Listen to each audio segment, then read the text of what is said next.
Last week में हमने multiplexer के बारे में डिस्कस किया था और बताया था कि मल्टीप्लेक्सर एक ऐसा कम्युनिकेशन सर्किट है जिसकी मल्टीपल आउटपुट्स होती हैं, मल्टीपल इनपुट्स होती हैं और एक आउटपुट होती है, ठीक है।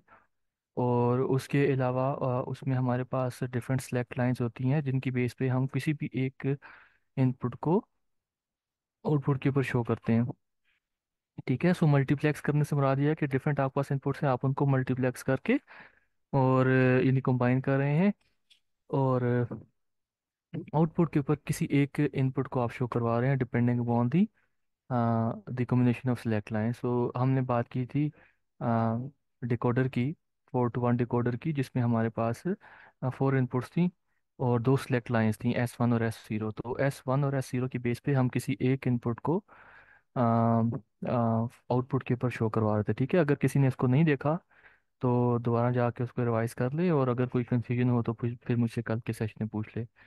सो आज हम बात करेंगे डिकोडर की। डिकोडर भी एक कम्युनिकेशन लॉजिक सर्किट है and it is a very important circuit. ये बहुत सी जगहों पे यूज़ होता है, इंफॉर्मेशन सिक्योरिटी में यूज़ होता है, नेटवर्किंग में यूज़ होता है, यानी आप डेटा कम्युनिकेशन में यूज़ होता है।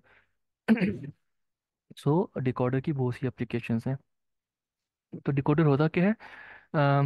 ओके, मेरा थोड़ा सा गला आज खराब है, सो आपने थोड़ा सा इसको बियर करना है, ठीक है।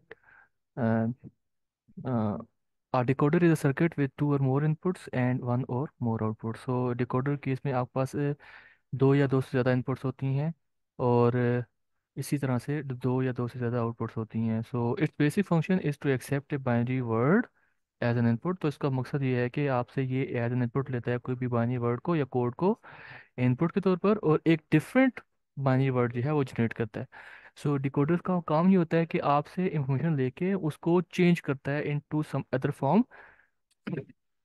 The basic reason is to secure the information, ठीक है।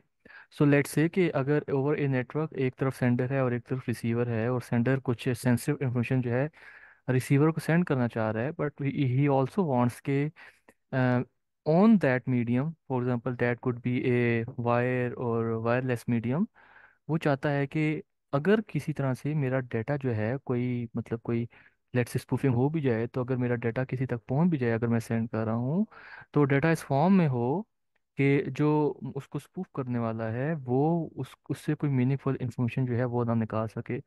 सो ओवर द नेटवर्क क्या होता है, जो आपके कंप्यूटर नेटवर्क्स होते हैं, when you transmit data from one form to another, from one point to another, तो आपने देखा होगा कि डेटा इनक्रिप्टेड होता है, ठीक है। For example if you look at WhatsApp, तो आपने देखा होता है कि एंड टू एंड इनक्रिप्शन है। इस तरह से अगर आप कोई किसी और तरीके से डाटा जिसके अंदर फॉर एग्जांपल कोई से आपने सिक्योरिटी फीचर्स को इम्प्लीमेंट किया हुआ है, तो जब डाटा आप ट्रांसमिट करते हैं तो डाटा वो ओरिजिनल फॉर्म में नहीं जाता, it is basically transmitted into a different form. So उस केस में डाटा जो इनक्रिप्ट होता है वो इसी तरह होता है कि डेटा आप इनपुट देते हैं, आगे आपका एक इंक्रिप्शन एल्गोरिथम होता है जो बेसिकली डेटा को इनक्रिप्ट करता है into another form, and that data is then transmitted towards the receiver. So decoder का भी यही काम है कि you give some information and it translates it into a different information, ठीक है। So here is an example of 2 to 4 line decoder. 2 to 4 line decoder से मुराद ये है कि we have two inputs A and B, और we have 4 outputs on the right hand side, और हमने इसको जो है डिनोट किया हुआ है D0 से लेकर D3 तक, ठीक है। So depending upon the input, ठीक है, depending upon the input the output, जो भी है आपके पास आउटपुट जो है वो जनरेट होती है। और इस चीज़ में इसमें आपने याद रखना है कि जो आउटपुट होती है it it consist of more than one line.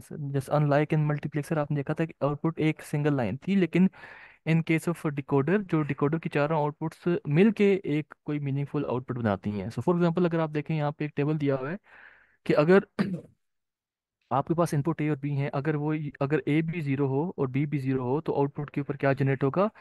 1 0 0 0, ठीक है। सो 1 0 0 0, अगर आप इसको बात करें कि इफ दिस इज, वी से कि ये हमारे पास जो मोस्ट सिग्निफिकेंट बिट है D3 है, ठीक है।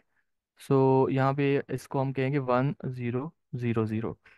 आपने इसको देखना है, ठीक है, ये D1 इसमें मोस्ट सिग्निफिकेंट है, ठीक है, और D4 लीस्ट सिग्निफिकेंट है। सो अगर हम इसमें कहें कि देखिए, अगर वहाँ पे हमने D1 D2 D3 D4 use किया हुआ है, और नीचे हमने D3 to D2 D1 D0 use किया हुआ है। So depending upon the input आपकी कोई ना कोई एक आउटपुट स्ट्रीम जनरेट होगी। तो ज़रा देख लेते हैं कि इस केस में हमारे पास एक एग्जांपल दी हुई है जिसमें हमने सर्किट डायग्राम दी हुई है एक 2 to 4 डिकोडर की, और चेक करते हैं कि अगर ए की वैल्यू 1 हो और बी की वैल्यू 0 हो तो हमारे पास आउटपुट क्या आएगी। सो इफ़ ए इज़ 1 तो यहाँ पे सामने एक नॉट गेट लगा हुआ है जो कि इसकी वैल्यू को चेंज करता है इंटू 0। अगर बी 0 है तो इसको चेंज कर देगा नॉट गेट इंटू 1, ठीक है। उसके बाद हमारे पास चार एंड गेट्स हैं। तो जो हमारे पास फर्स्ट एंड गेट है जो कि D0 आउटपुट को के लिए है, उसमें पहली वैल्यू क्या होगी, जीरो इनपुट क्या होगी 0, और दूसरी इनपुट क्या होगी 1। तो यहाँ पे क्या आ जाएगा, 0 आ जाएगा, ठीक है। उसके बाद सेकंड देखें। सेकंड में जो हमारे पास जो सेकंड गेट है इसमें दोनों क्या है, दोनों इनपुट 0 0 हैं। तो एंड गेट क्या रिटर्न करेगा, 0 रिटर्न करेगा। D1 क्या रिटर्न करेगा, और D2 क्या रिटर्न करेगा, 1 रिटर्न करेगा। और D3 क्या रिटर्न करेगा, 0। सो हमारे पास क्या वैल्यू आती है, 0, ठीक है, 1 0 0। जैसे मैंने आपको बताया था कि D3 क्या रिप्रेजेंट करता है, मोस्ट सिग्निफिकेंट को। तो आप यहाँ पे टेबल में देखें कि जब आपकी ए की वैल्यू 0 थी और बी की वैल्यू 1 थी तो हमारे पास आउटपुट क्या आई थी, 0 1 0 0, ठीक है। क्लियर हो गया।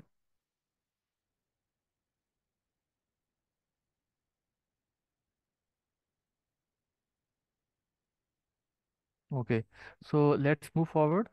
अब हम देखते हैं कि कैसे हम डिकोडर को यूज़ करते हुए जो हमारे पास जो बूलियन फंक्शंस हैं, जो लॉजिक फंक्शंस हैं, उनको हम इम्प्लीमेंट कर सकते हैं। सो हमारे पास एक फंक्शन है logic function realize decoders F is equal to A plus P का कम्प्लीमेंट। तो जब भी आपने किसी भी डिकोडर के ऊपर आपने अपने फंक्शन को लॉजिक फंक्शन को रियलाइज करवाना है तो the first thing you have to do is to convert that function into standard form. तो स्टैंडर्ड फॉर्म को आपको ऑलरेडी पता है कि यहाँ पे आपको एक फंक्शन दिया हुआ है, it is F is equal to A plus P complement. ये एस ओ पी है, ये सम ऑफ प्रोडक्ट्स है। लेकिन यहाँ पे ये नॉन स्टैंडर्ड फॉर्म है, तो अगर हमने इसको स्टैंडर्ड फॉर्म में कन्वर्ट करें तो हम क्या करेंगे, F is equal to A plus B complement लिखेंगे। ये अब एक टू वेरिएबल फंक्शन है, ठीक है। यानी इसमें दो वेरिएबल्स हैं ए और बी। तो पहली हमारे टर्म है यहाँ पे कौन सा वेरिएबल मिसिंग है, बी मिसिंग है। तो उसके लिए हम क्या करेंगे, बी प्लस बी कम्प्लीमेंट के साथ एंड कर देंगे टर्म का, ठीक है। दूसरी हमारी टर्म क्या थी, बी कम्प्लीमेंट थी। तो इसमें क्या मिसिंग है, ए मिसिंग है। तो हम लिखते हैं ए प्लस ए कम्प्लीमेंट, ठीक है। फिर हम इसको जरा ओपन करते हैं तो हमारे पास आएगा ए बी कम्प्लीमेंट, फिर ए बी कम्प्लीमेंट, और ए कम्प्लीमेंट बी कम्प्लीमेंट। अब यहाँ पे देखें कि ए बी कम्प्लीमेंट दो दफ़ा आया है तो हम इसको एक दफ़ा लिखेंगे, ठीक है। So A B plus A B complement plus A complement B complement. अब ज़रा आप इसकी बाइनरी लिखें, बाइनरी लिख के बताएं क्या बनेगी अगर हम इसको इस स्टैंडर्ड एसओपी को बाइनरी में कन्वर्ट करेंगे तो बाइनरी क्या बनेगी, ए बी के लिए क्या बाइनरी बनेगी,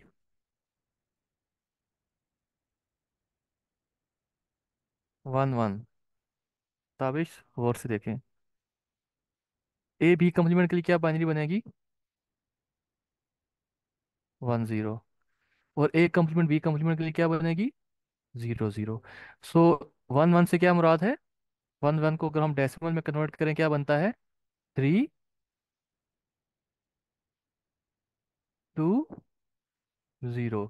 सो इट मीन्स कि ये जो फंक्शन था हमारे पास इसकी कैनोनिकल सम फॉर्म बनेगी सिग्मा ब्रैकेट के अंदर 3 2 0। 0 to 3 भी आप लिख सकते हैं अगर आप उसको सेंडिंग ऑर्डर में लिखते हैं, लेकिन उससे कोई फर्क नहीं पड़ता, ठीक है। कैनोनिकल सम फॉर्म में आपको इट डजेंट मैटर कि आपका जो आईडीज हैं उनका ऑर्डर क्या है, ठीक है। मैंने 3 2 0 लिख दिया बिकॉज फंक्शन के अंदर वैसे ही मेरे पास टर्म्स थी तो मैंने उसी ऑर्डर के अंदर उनकी मिन टर्म आईडीज लिखी हैं। But you can write these as sigma bracket के अंदर फिर 0 2 3, ठीक है।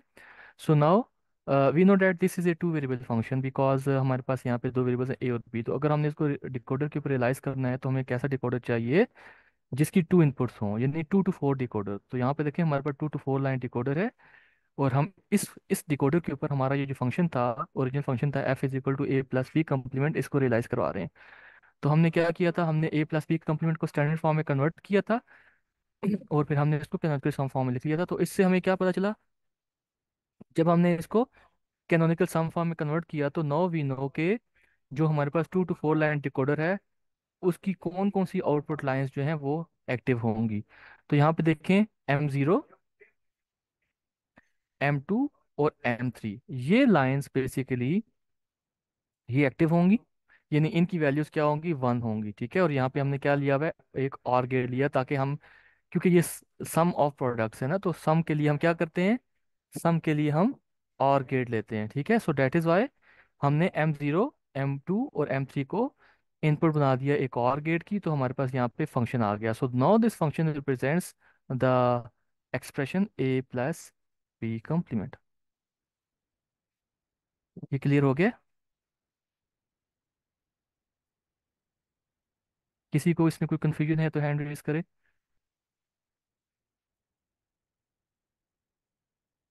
ओके, सो अब हम बात करेंगे drawing decoders using electronics workbench. So अब हम क्या करते हैं कि हम इलेक्ट्रॉनिक्स वर्कबेंच के अंदर देखते हैं कि हम हमारे पास कौन कौन सी चॉइसेस अवेलेबल हैं for the use of decoders, कौन कौन से डिकोडर्स हैं और हम उनको कैसे यूज़ करते हैं, ठीक है।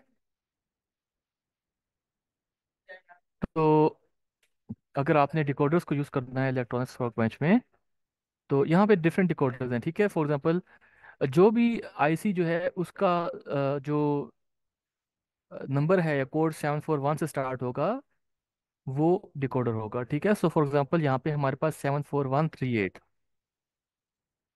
74138 यानी 3 to 8 डिकोडर है। यानी 3 to 8 डिकोडर कौन सा डिकोडर होता है जिसकी 3 इनपुट्स होती हैं और 8 आउटपुट्स होती हैं। 74154, 74154 ये कौन सा है, 4 to 16 डिकोडर है, ठीक है। 4 to 16 डिकोडर है 74154। So let's go back into electronic work bench and see के कैसे हम डिकोडर्स को यूज़ करते हैं। तो यहाँ पे मैंने एक सर्किट ऑलरेडी बनाया हुआ था, just for the sake of testing.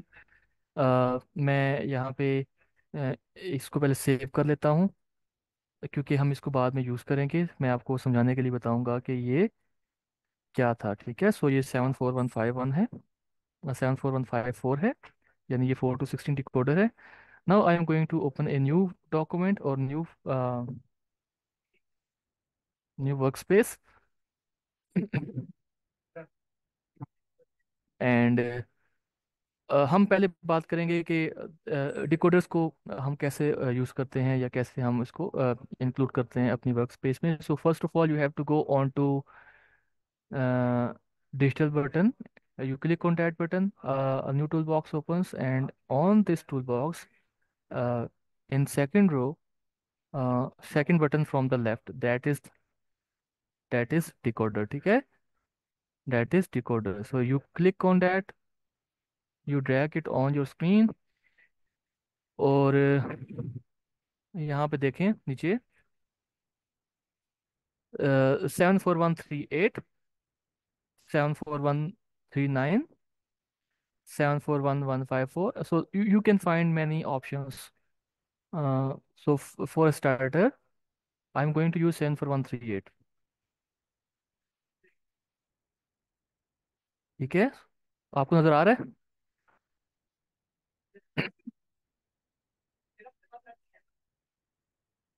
Okay, so this is generic 3 to 8 है। सो यहाँ पे क्या है कि 3 to 8 से मुराद ये है कि we have 3 inputs, we have 8 outputs, and then we have some lines for ground and VCC, and there are some other ground lines which are basically used to activate the decoder. So if you look at left hand side, we have starting with pin 1। तो यहाँ पे आप देखेंगे जितनी भी lines हैं ना, तो उनके नंबर्स लिखे हुए हैं, ये उन पिन के नंबर्स हैं। सो फॉर एग्जांपल, अगर आप मार्केट से जाके 74138 को परचेज करते हैं, तो